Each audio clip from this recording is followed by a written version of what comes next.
Welcome to Payal English classes. Myself Sharad Kumar Ram. अभी हम narration यानी डायरेक्ट इनडायरेक्ट स्पीच में वर्क कर रहे हैं। डायरेक्ट स्पीच में हमारे पास एक सेंटेंस कॉमा इन्वर्टेड कॉमा के बाहर होता है और एक सेंटेंस कॉमा इन्वर्टेड कॉमा के अंदर होता है। जब हम डायरेक्ट स्पीच से इनडायरेक्ट स्पीच में वर्क करते हैं तो हम कॉमा इन्वर्टेड कॉमा को रिमूव करके कंजंक्शन से दोनों सेंटेंसेस को जोड़ देते हैं और इस प्रोसेस में हमारे पास 4 to 5 चेंजेस एक साथ आते हैं। पहला चेंज हमने कल पढ़ा था section A, change in the reporting verb, यानी बाहर के सेंटेंस के वर्ब में चेंज। कभी सेड सेड रहता है, कभी सेड टोल्ड में चेंज होता है, कभी सेड आस्क्ड में चेंज होता है, कभी said ordered, requested, advised, forbid में चेंज होता है, कभी said exclaimed with joy, sorrow और सरप्राइज में चेंज होता है। वो हमारा सेक्शन ए था। Today we are going to deal with section B. Section B में हमारे पास रहेगा change with the removal of comma inverted comma. मतलब डायरेक्ट स्पीच में जो कॉमा इन्वर्टेड कॉमा हमें दिए रहते हैं, इनडायरेक्ट स्पीच में वो कॉमा इन्वर्टेड कॉमा वर्क नहीं करते हैं, तो उनको भी रिमूव करने के हमारे नियम होते हैं, रूल्स होते हैं। पहला rule 1, when the reported speech is an affirmative sentence, a negative sentence or an exclamatory sentence, यानी अंदर का सेंटेंस जब हमारा अफर्मेटिव सेंटेंस होगा, नेगेटिव सेंटेंस होगा या एक्सक्लेमेटरी सेंटेंस होगा, then removing comma inverted comma conjunction that is used, तो comma inverted comma को हटाकर हम that conjunction यूज करते हैं। Just for example, direct speech में हमारे पास सेंटेंस है he said to me comma inverted comma I will go to school। I will go to school ये हमारा अफर्मेटिव सेंटेंस है। बिफोर दैट अंदर का सेंटेंस अफर्मेटिव है, बाहर का सेंटेंस में ऑब्जेक्ट है, तो सेड हमारा टोल्ड में चेंज होगा, जो हमने सेक्शन ए में डिस्कस किया था। आज का हमारा अंदर का सेंटेंस अफर्मेटिव है, तो removing comma inverted comma that will come. तो he said to me comma inverted comma I will go to school.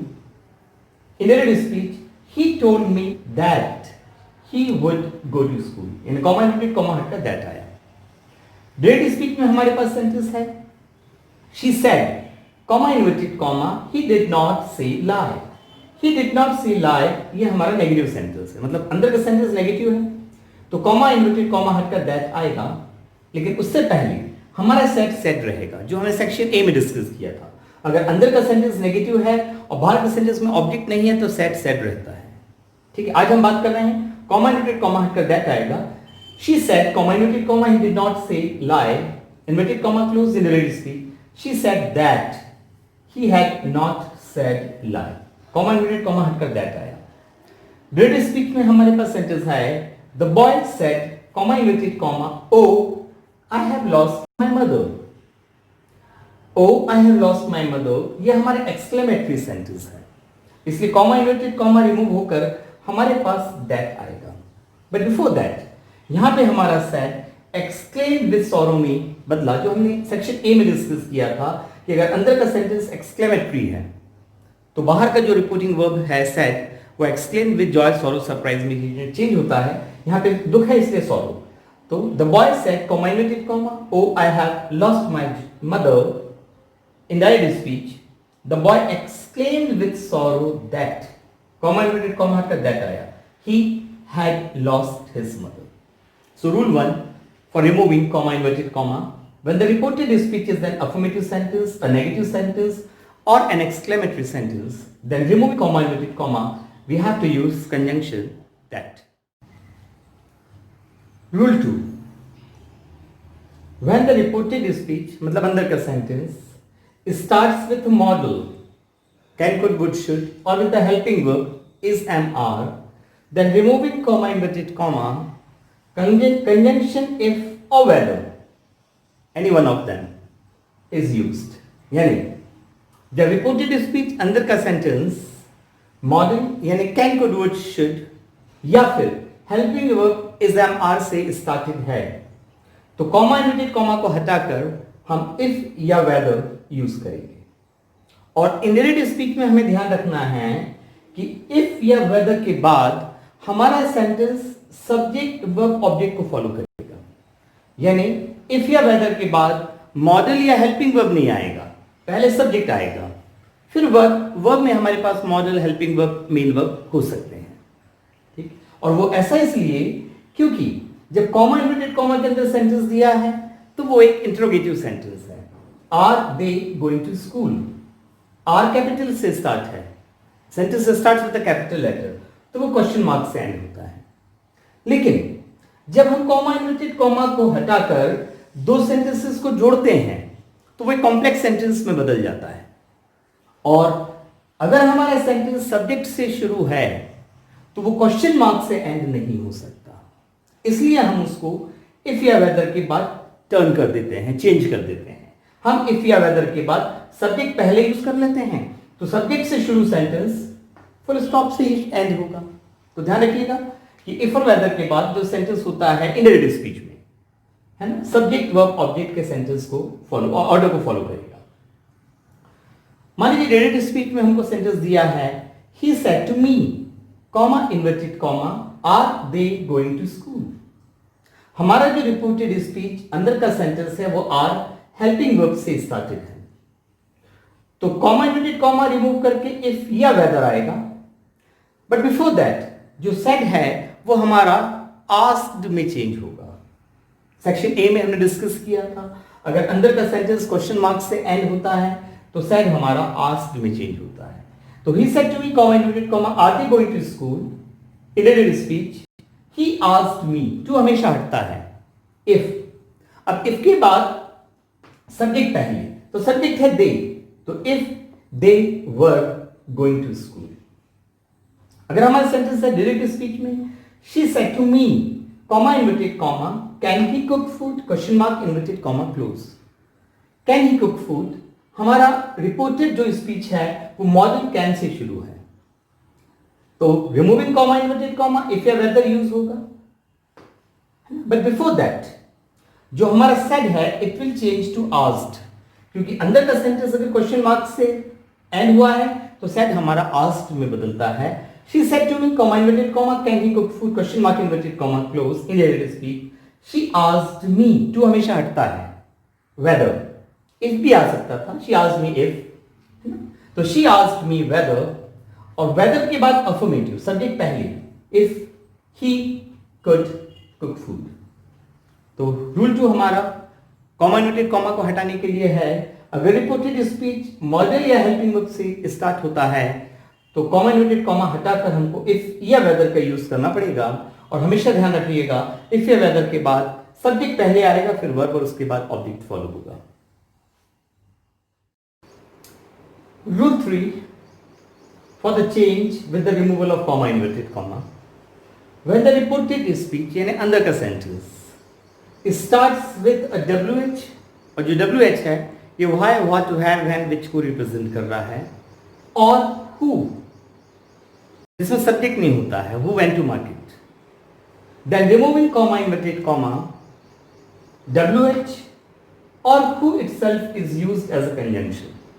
यानी जब रिपोर्टेड स्पीच अंदर का sentence WH why, what, where, when, which से स्टार्ट हो या फिर हु से स्टार्ट हो जिसमें सब्जेक्ट नहीं होता है, तो कॉमा इन्वर्टेड कॉमा को हटाकर हम WH या हु को ही कंजंक्शन के रूप में यूज करते हैं। फिर दैट, इफ, वेदर नहीं आते। And we have to remember one thing कि WH के बाद सेंटेंस हमेशा सब्जेक्ट वर्ब ऑब्जेक्ट में वर्क करेगा, यानी क्वेश्चन में WH के बाद हेल्पिंग वर्ब आता है, फिर सब्जेक्ट आता है। लेकिन इंडायरेक्ट स्पीच में जब WH कंजंक्शन के जैसा वर्क करता है तो सब्जेक्ट पहले आता है, फिर वर्ब आता है, फिर ऑब्जेक्ट फॉलो होता है। और ऐसा इसलिए ये हमारा एक इंडिपेंडेंट सेंटेंस है। Why did he come late, वह देरी से क्यों आया था। A sentence starts with a capital letter, it ends with a full stop or question mark, so it is a question। जब हमारा सेंटेंस हेल्पिंग वर्ब WH या हु से शुरू होता है तो क्वेश्चन मार्क से एंड होता है। लेकिन जब हम डायरेक्ट स्पीच से इंडायरेक्ट स्पीच में जाते हैं तो हम इन दोनों सेंटेंसेस को कंबाइन कर देते हैं, उनको जोड़ देते हैं कंजंक्शन की मदद से, मतलब वो एक कॉम्प्लेक्स सेंटेंस हो जाता है। मतलब हमारा कॉम्प्लेक्स सेंटेंस सब्जेक्ट से शुरू हो रहा है, तो फिर वो क्वेश्चन मार्क से एंड नहीं हो सकता। इसलिए हम WH को ही कंजंक्शन के रूप में यूज कर लेते हैं और फिर WH के बाद हम सब्जेक्ट पहले और वर्ब बाद में करते हैं, तो फिर हम यहाँ पर फुल स्टॉप लगा देते हैं। तो ध्यान रखिएगा कि WH के बाद सब्जेक्ट पहले आएगा, फिर वर्ब और फिर ऑब्जेक्ट। हु में वो बात नहीं है, क्योंकि हु तो बिना सब्जेक्ट का है। हु के बाद हेल्पिंग वर्ब या मेन वर्ब ही आना है या मॉडल ही आना है। तो जब रिपोर्टेड स्पीच WH या हु से स्टार्ट होगा तो कॉमा इन्वर्टेड कॉमा हटाकर WH या हु ही हमारे कंजंक्शन का वर्क करेंगे। Direct speech. Ravi said, comma inverted comma, why did she come late? Inverted comma close.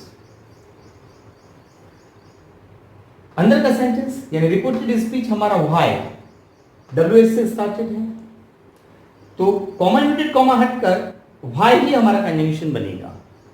इससे पहले सेट हमारा आस्क में चेंज होगा। अंदर का सेंटेंस क्वेश्चन मार्क से एंड है, तो जो हमारा रिपोर्टिंग वर्ब यानी बाहर का जो वर्ब होता है वो आस्क में चेंज होता है। तो Ravi said comma inverted comma why did she come late question mark inverted comma close in direct speech Ravi asked why। ध्यान दीजिएगा यहाँ why का W कैपिटल है क्योंकि यहाँ से सेंटेंस स्टार्ट हुआ है, और यहाँ why का W स्मॉल है क्योंकि सेंटेंस ऑलरेडी यहाँ से स्टार्ट हो चुका है, और ये why जो है अब ये कंजंक्शन के जैसा एक्ट कर रहा है। इसको हम बीच में कैपिटल से नहीं लिख सकते। तो Ravi asked why she had come late full stop। अब क्वेश्चन मार्क नहीं आया। Direct speech Sheila said to me comma inverted comma who is playing cricket question mark inverted comma close। अंदर का सेंटेंस हमारा who से स्टार्टेड, तो comma inverted comma हटकर हमारा who ही कंजंक्शन बनेगा। But before that said will change to ask क्योंकि हमारा रिपोर्टेड स्पीच क्वेश्चन मार्क से एंड हुआ है। तो Sheila said to me comma inverted comma who is playing cricket in direct speech Sheela asked me, to हमेशा हटेगा। Who ध्यान दीजिएगा यहाँ पे हु का W कैपिटल है क्योंकि हु इज प्लेइंग क्रिकेट ये हमारा एक इंडिपेंडेंट सेंटेंस है और सेंटेंस कैपिटल लेटर से स्टार्ट होता है, लेकिन यहाँ पर हु का W स्मॉल है क्योंकि अब ये कंजंक्शन का वर्क कर रहा है। अब यहाँ से हमारा सेंटेंस शुरू नहीं हो रहा है, हमारा सेंटेंस शीला से शुरू हो चुका है, तो ये स्मॉल आएगा। तो Sheela asked me who was playing cricket। So always remember when the reported speech starts with a WH, why, where, when, which or who, there is no subject, then removing comma inverted comma, WH or who itself will become the subject. And to remember that WH will be followed by subject in indirect speech. Rule 4. When the reported speech is an imperative sentence, जब reported speech imperative sentence होगा, और imperative sentence works in 3 forms. First, V1 plus O, sit down. Second, do plus not plus V1 plus O, do not sit down. And third, please plus V1 plus O, please sit down. So when the reported speech is an imperative sentence, then removing comma inverted comma, TO2 will act as a conjunction, and always remember that 2 will be followed by V1 plus O order. जब reported speech imperative sentence होगा तो comma inverted comma को हटाकर हम TO2 का use करेंगे और 2 के बाद V1 plus O ऑर्डर हमारा फॉलो होगा। Direct speech she said to the servant comma inverted comma open the gate। open the gate ये हमारा इंपेरेटिव सेंटेंस है V1 plus O के फॉर्म में, तो कॉमा इन्वर्टेड कॉमा हटकर हमारा 2 आएगा, लेकिन उसके पहले जो said है चूंकि यहाँ पर आदेश है तो हमारा said ऑर्डर में चेंज होगा। इंडिरेक्ट स्पीच होगा she ordered the servant, to हमेशा हटता है, to open the gate। O capital है, इंपेरेटिव सेंटेंस है, यहाँ पे O स्मॉल है बिकॉज सेंटेंस यहाँ से स्टार्ट हो गया है, और ये सेंटेंस यहाँ से स्टार्टेड है, और ये सेंटेंस यहाँ से स्टार्टेड है। ये कैपिटल है, ये कैपिटल है, लेकिन ये हमारा एक कॉम्प्लेक्स सेंटेंस में चेंज हो गया है। Sorry, it is a simple sentence only.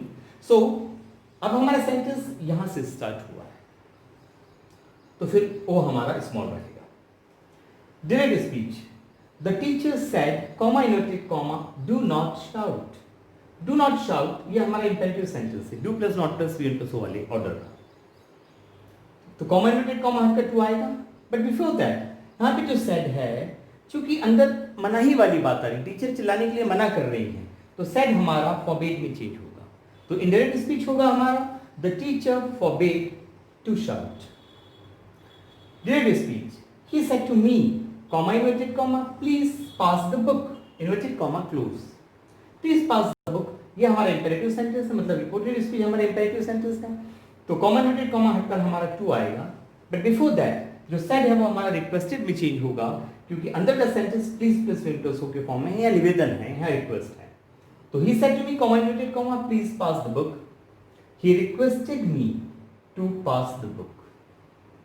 तो जब भी रिपोर्टेड स्पीच इंपेरेटिव सेंटेंस होगा तो कॉमा इन्वर्टेड कॉमा को रिमूव करके हम टू को यूज करेंगे और टू के बाद वी वन प्लस ऑर्डर काम करेगा.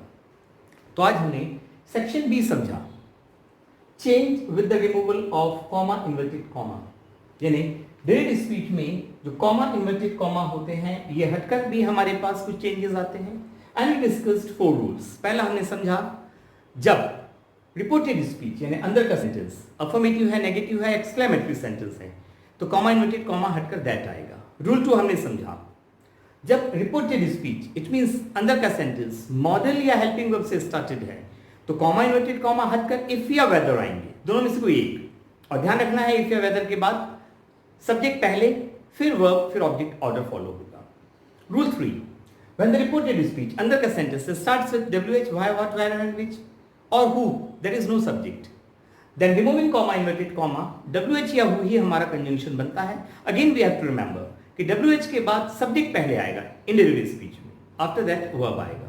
And rule 4, when the reported speech is an imperative sentence then removing comma inverted comma tier 2 will be used and 2 will be followed by given plus order. तो आज हमने अपने section B को complete किया. पिछले video में हमने section A पे वर्क किया था, आज हमने section B removal of comma inverted comma पे वर्क किया. अगले वीडियो में हम section C change in the pronouns of the reported speech, reported speech के प्रोनाउंस चेंज होते हैं, हम उसके बारे में डिस्कस करेंगे.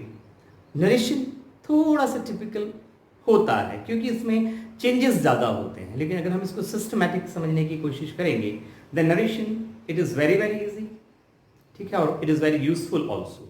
तो जरूर नरेशन के वीडियोस आप देखते रहिएगा और यहाँ पर भी हम रूल्स को रिकॉल करते रहेंगे. So I hope you might have enjoyed the video. Thank you very much for watching it.